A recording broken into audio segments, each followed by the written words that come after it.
Every Thursday, we host a talk for maintenance and facility managers with topics related to operations, management, or technology, with relevant industry professionals sharing their experience.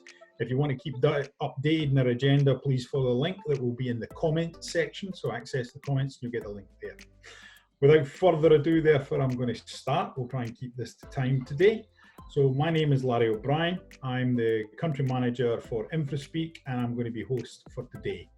That means I'm going to be guiding the conversations, and today we're going to be talking about the use of innovation and technology in the FM sector.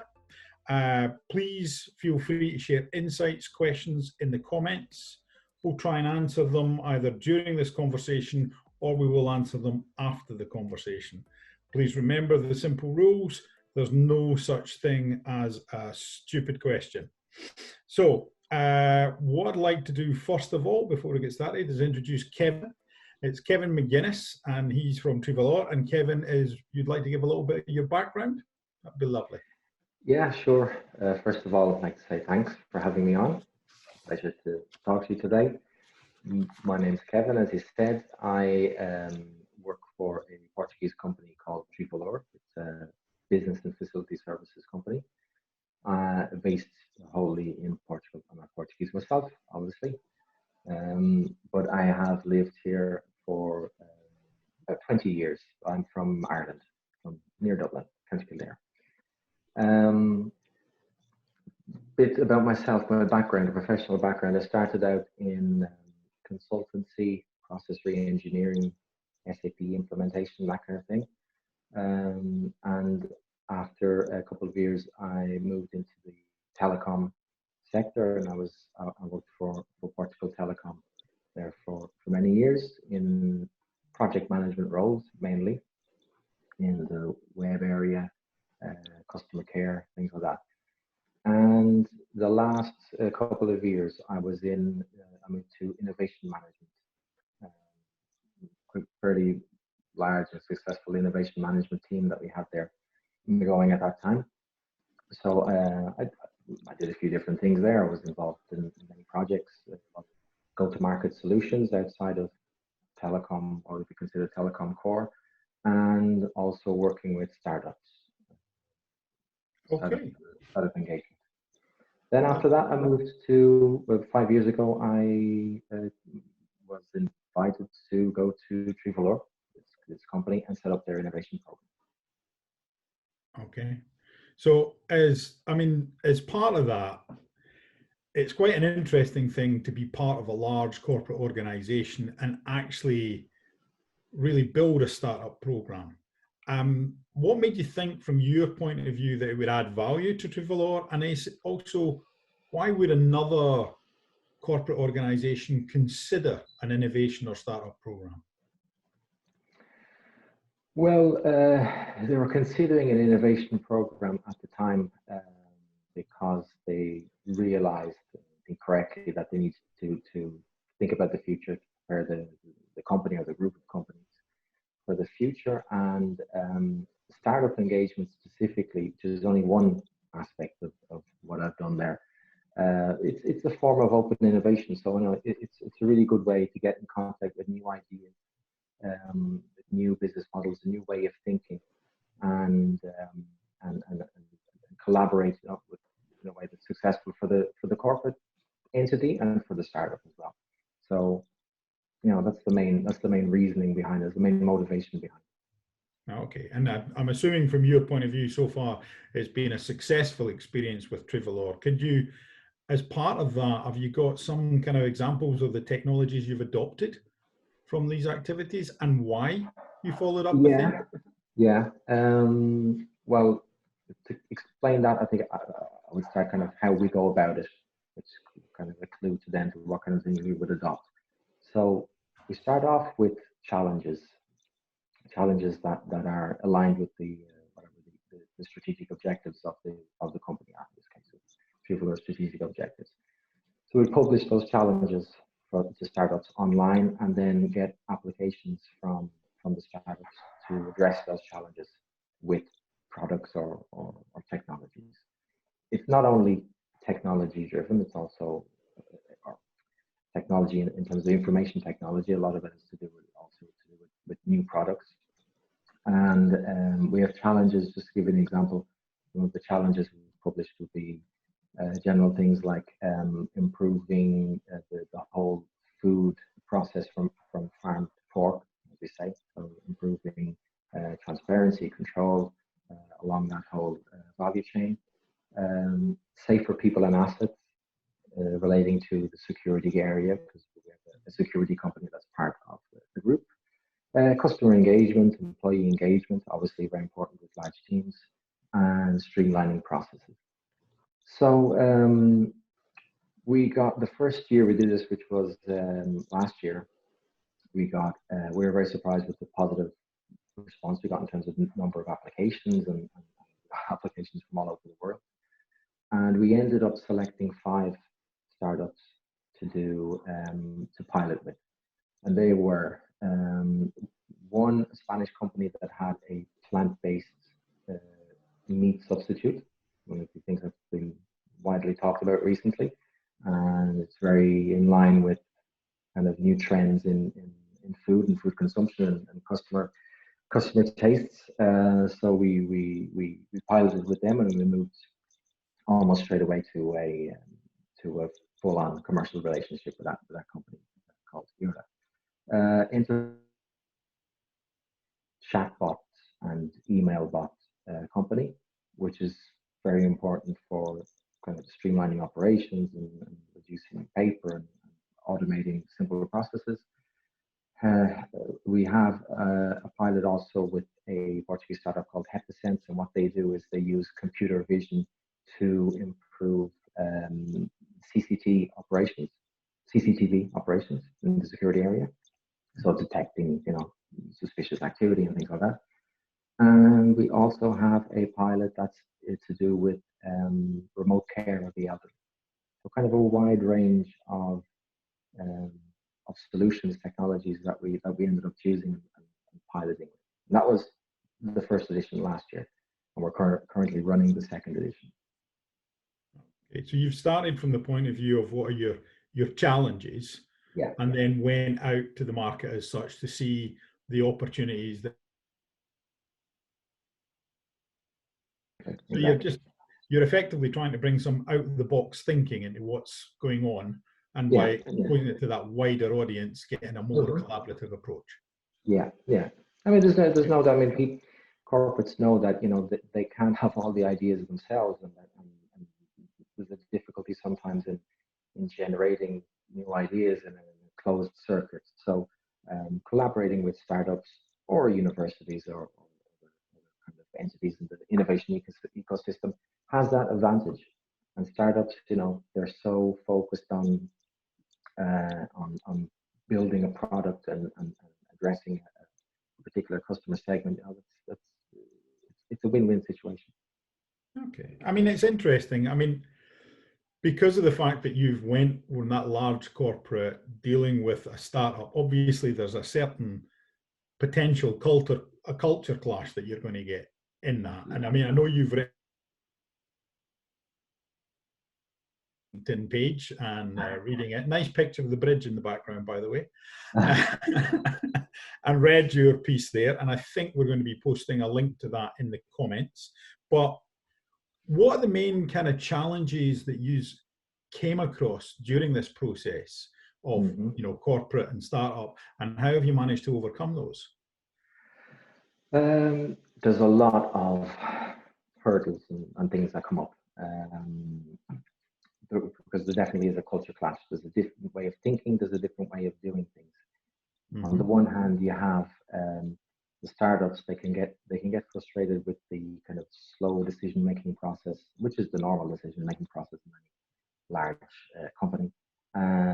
The corporate, on the corporate side, then there can also be frustration with some kind of innocence or lack of operational know-how on the part of the startup, which is also completely normal. And you probably know yourself, corporates have a tendency to look at quarterly results, and they want results quickly, and they're not really into risky projects. There's a low tolerance for failure, and all these kind of things present hurdles to this kind of collaboration, this kind of program. Yeah. What can you do? What are we trying to do? First of all, I think it's really important in this kind of thing, align for example, the challenges that I spoke about, and the challenges that you're going to present to startups, align them with the strategic objectives of the corporate. So make sure, that what you're looking for is aligned in some way with what the strategy of the corporate is. Then I think that's essential. And then once you get into kind of pilot mode and implementing something, break it up into specific deliverables, make them easy to understand, easy to communicate within the corporate entity. First, even during that process, then make sure you have clear communication of how these deliverables are going. What's the implementation, what's the key, the KPIs that are being controlled, and kind of celebrate the small victories along the way.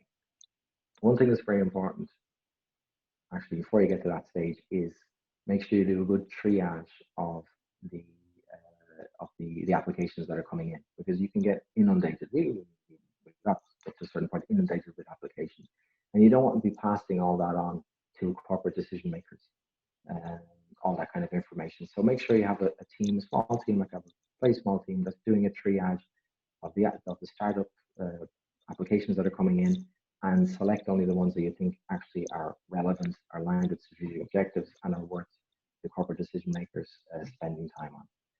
So I think if you do this preparation properly, and I think if you manage the pilot implementation in a way that suits both the startups and the corporates, then you can have success.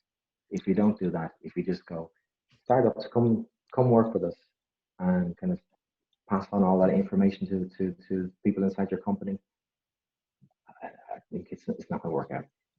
So basically what you're saying is go back and take a structured project management approach. Get focus, break it up into bite-sized chunks, make sure you've got alignment, and then start out from there with really, really good, well-defined channels of communication, etc. Yeah. Break it up into chunks. You could call them work packages, but yeah, it's that basic. I understand where you're coming from entirely. Yeah. Okay.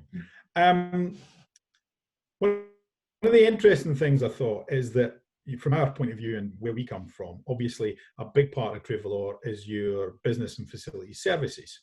Mm-hmm. This might be contentious for some people, but one of the things we think is that there's still a lot of work to be done in what's quite a conservative area in terms of people looking at new technology and the adoption of new technology. What do you think about this? What's your kind of experience in this? And really, how would you boost innovation or suggest that other people boost innovation amongst their companies?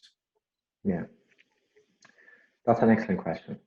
There's no doubt that it is, generally speaking, quite a conservative area of business. It's highly labor intensive in general, low margin, and it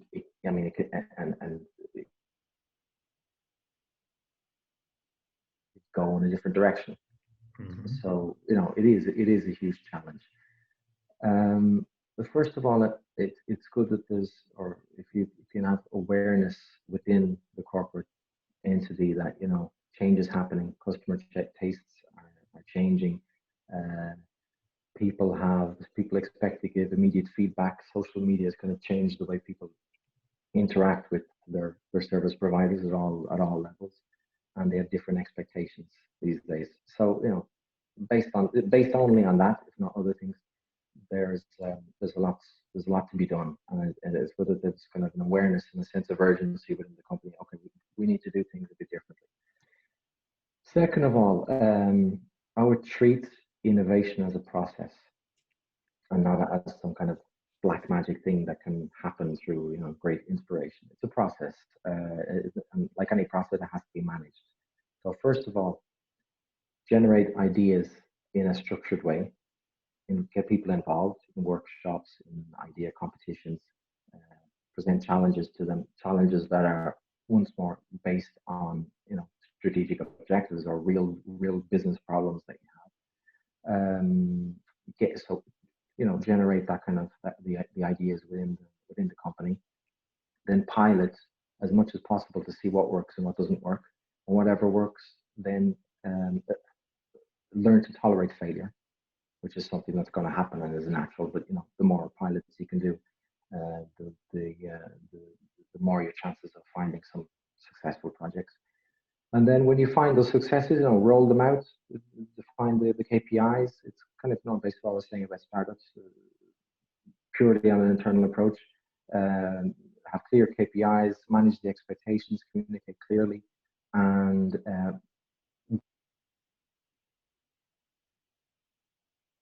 in that way, I think it's one way to for the company as a whole to learn to be more innovative and to increase the culture of innovation within the company. Now, you learn by doing, so do it regularly, do it often, and eventually you'll get there. Besides that, open innovation, I think, is extremely important to get access to new ideas and new ways of thinking, be it startups or other types of entities, and do regular benchmarking and trend spotting, kind of provoke the business areas by showing, you know, what are new the companies doing, or new or existing companies that have a new way of thinking. What are they doing? How could that be a threat to us in the near future? And make sure that kind of information is disseminated within the company. So I think if you do that, you definitely boost your chances of success and help the company itself to grow as an innovative company. We always say innovation isn't invention; it's invention plus getting it done. So it's implementing things. There's any ideas that come up that are good ideas that aren't implemented, then you're not being innovative. You know, you have to get things done. You have to make it happen. And you know, and to make things happen, you have to have a process in place. There's no two ways about it. Yeah, to be innovative, you've got to be able to deliver something at the end of it. But you know, not every project will be 100% success. We understand that. It's about the business being involved, being prepared to learn, being prepared to listen, being prepared to try these things. And a lot of that comes back from what your demands from your customers are, and your engagement with your suppliers, and what your staff want to do, etc. Exactly. Cool. I mean, obviously, we are finding ourselves, but ignoring that, what kind of technology and innovation solutions do you believe are really critical and crucial to the facilities service segment? I mean, I can talk about the things that we've been looking at and in many cases implementing, and why we feel those technologies are important or can be important. IoT, first of all, I think is unavoidable. For example, in food safety, for vending machines, we also have a lot of vending machines, in maintenance and asset tracking, all those kind of things. But it's IoT that should be affordable and it should be secure. I mean, there's been a lot of talk about how IoT could make things hackable.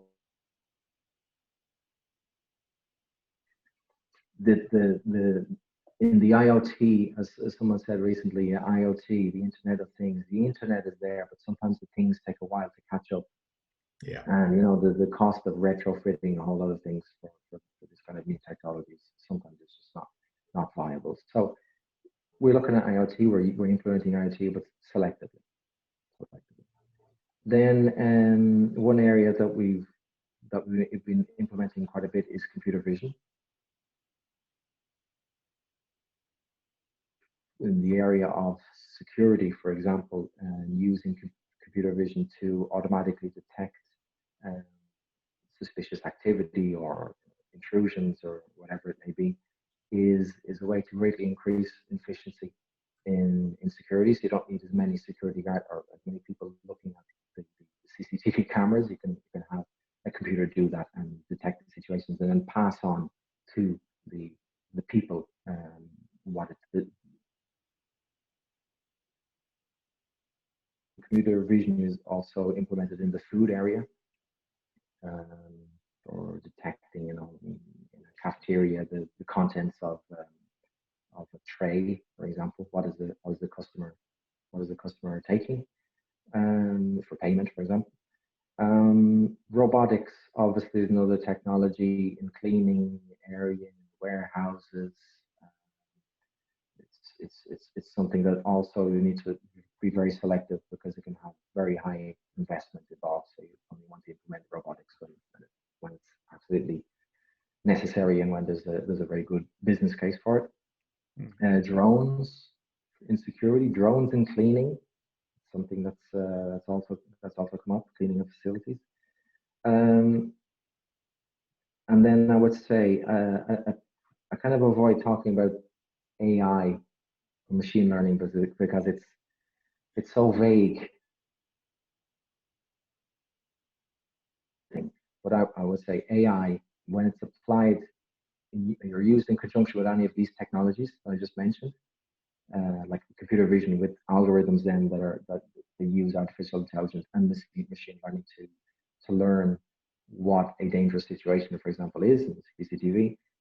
AI is absolutely crucial. Then we've got the whole area of mobile apps for the teams on the ground. We need to give them powerful that's involved and make the processes completely mobile and much more streamlined. That allied with a very robust facilities management software, obviously.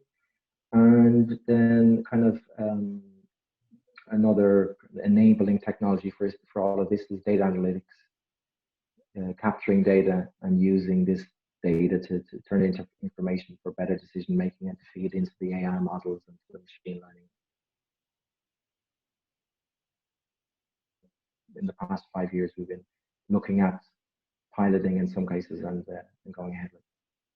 I mean, it's great to hear, because I think you're, as an organization, you're well ahead of the curve in that regard, because a lot of people aren't anywhere near those sort of things at the moment. I understand what you're saying with IoT and AI.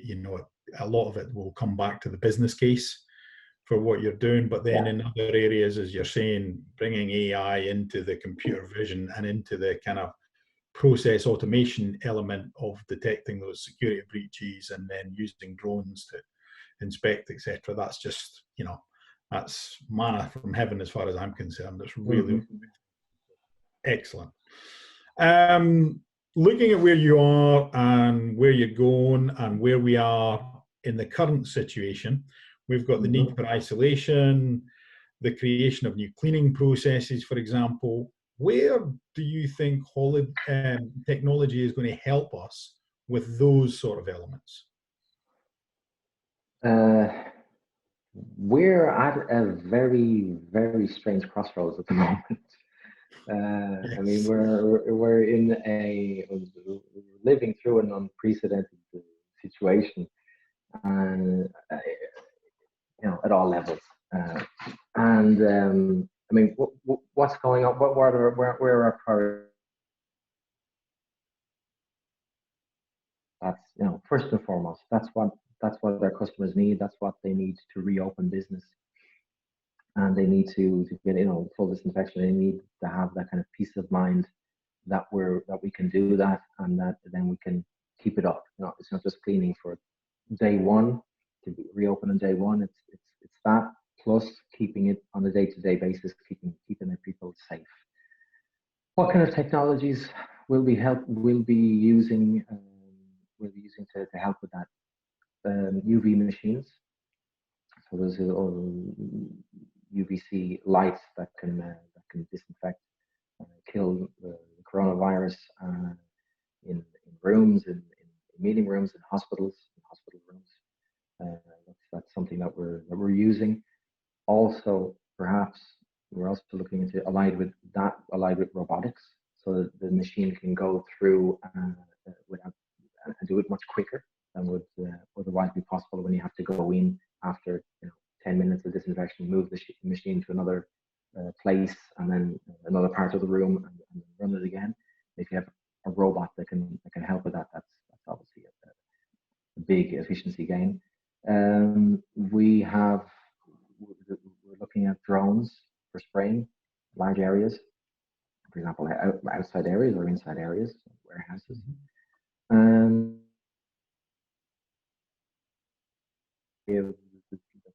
That's what we've been looking at, and the kind of demands we've been getting from clients. Then access control is going to be very important once everything gets going again. So we'll need to, recording body temperature, technologies to automatically detect body temperature in the entrance to office buildings, for example. UV wands to sterilize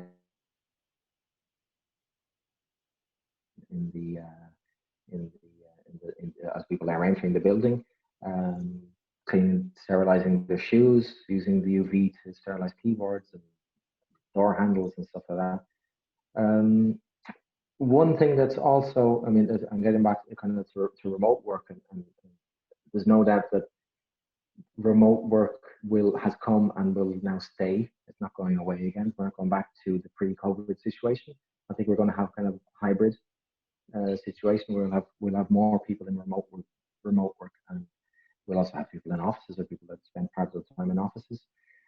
So this presents particular challenges to many of our services. Workplace health and safety, for example.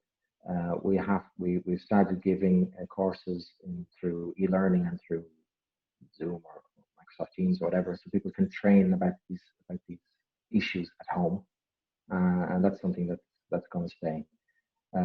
So we'll have to prepare a lot of these services that we provide for hybrid workforces, which is probably what we're going to have in the very near future. I also mentioned when I was talking about startups, remote care for the elderly, and that's become even more critical after this COVID situation. That's something that's definitely we're going to have to accelerate. And in general, I think that this situation provides an opportunity to digitize customer relationships that were up until now not digital. So, providing apps, taking transactions off paper and off kind of face-to-face meetings and bringing them online. That's something that's definitely going to. There's a lot of validity in what you say. We're going to automate a lot more things and put apps and things like that in place, but we're also going to have to humanize the process as well to rather step too far away from each other. Take social distancing, and social distancing is such a weird phrase. Take the physical distancing that we're trying to do to protect people, but actually be more social in the process, become more engaged in that process.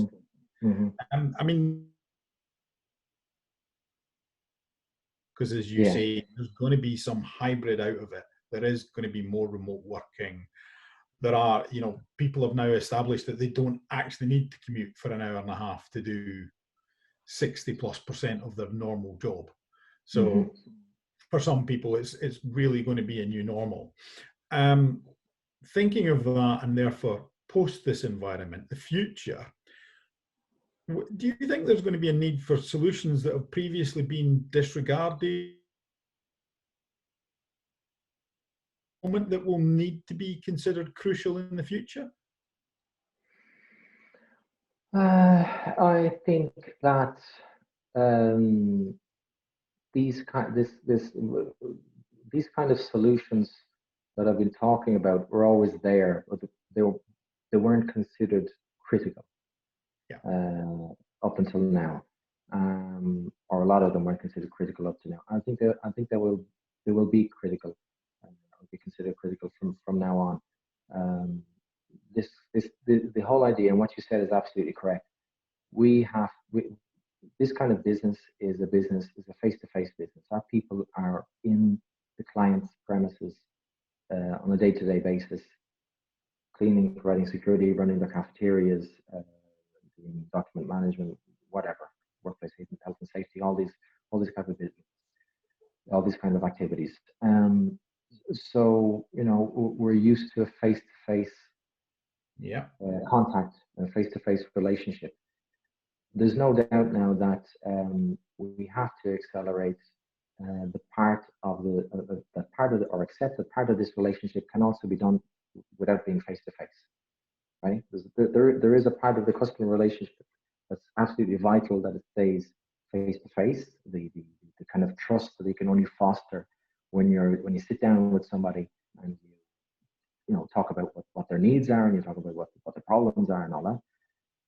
But there's a part of the relationship that can be digitized, it can be automated, it can be taken online, it can be put in apps, and I think the secret will be for us and I believe for other companies in this area will be to find the right balance between this proximity and the automation part of the customer and the end user. I think there's an opportunity to automate, to use the Internet of Things, to use other technologies in everything we do, but I don't believe it can replace everything we do. I do strongly feel that human interaction. Kevin, can I say thank you very, very much for your time today. I think at the moment, and in fact, I think we've overrun. So I'm not sure we're in a position to do questions. I'm waiting for something to appear on my monitor to tell me if we are or not. But while they're doing that, I'll just come back and say that we will answer any questions that anybody submits after this session, if they come through afterwards. So please still reach out to us through our LinkedIn pages, and just feel free to reach out to us at any point in time. Thank you. I don't think we're going to be able to do questions. No, we're not. Thank you everyone for joining and watching today. Thank you, Kevin, for joining me today. And just to say, we'll be back next Thursday.